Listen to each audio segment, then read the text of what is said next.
এই জনগোষ্ঠীৰ ঐক্য মঞ্চৰ আজিৰ ধৰ্মঘট সভাত গড়িয়া যুৱ ছাত্ৰ পৰিষদৰ তৰফৰ পৰা আমি সহযোগ আগবঢ়াইছোঁ। আমি আজি একগোট হৈছোঁ। আমাৰ উদ্দেশ্য, আমাৰ ভৱিষ্যত অন্ধকাৰ। কি জাতি আছিলোঁ আমি বৃহত্তৰ অসমীয়া জাতিত আমি গড়িয়া মৰিয়া দেশী চৰত জোঙা আমাৰ কি অৰিহণা নাই, কি দিন কি সোণালী আখৰেৰে ইতিহাসত লিখা থকা এনে জাতি জনগোষ্ঠী আজি আমাৰ অসমত কি অৰিহণা নাই। প্ৰতিটো বিপদত আমি হেংদাং লৈ থৈ দিছোঁ।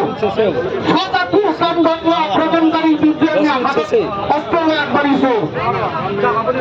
জাতিৰ বিপদৰ সময়ত মহামাৰী বিদ্ৰোহ, কৃষক বিদ্ৰোহ, ভাষা আন্দোলন, অসম আন্দোলন সকলোতে আমাৰ অৰিহণা আছে। আৰু আজি আমাৰ শেষত আমি এনেকুৱা হৈ গ'লো, আমি এতিয়া ভূমিৰ অধিকাৰ হেৰুৱাই গ'লো। আমি ভূমি ক্ৰয় কৰিব নোৱাৰোঁ। আমি ভূমি ক্ৰয় কৰিবলৈ গ'লে এটা দীঘলীয়া প্ৰচেছত যাব লাগিব।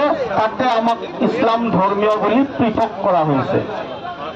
আমাক খিলঞ্জীয়া বুলি ঘোষণা কৰিব নালাগে। আমি আগৰ পৰাই খিলঞ্জীয়া। আহোম বুৰঞ্জীত সোণালী আখৰেৰে লিখা আছে আমি আগৰ পৰাই খিলঞ্জীয়া। আমাক নতুনকৈ খিলঞ্জীয়া বুলি কয়, কিন্তু আজিলৈকে চৰকাৰী নটিফিকেশ্যনত আমাক এই গভৰ্ণমেণ্ট গেজেটত প্ৰকাশ কৰা নাই।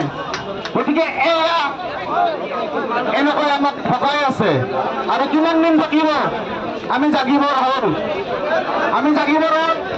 আমি আমাৰ অধিকাৰ কাঢ়ি আনিবলৈ আমি আগবাঢ়িব লাগিব। আজি শেষ এনেকুৱা এটা পৰ্যায় আহিল, এতিয়া আমি আন্দোলন নকৰিলে আমাৰ উপায় নাই, নিস্তাৰ নাই।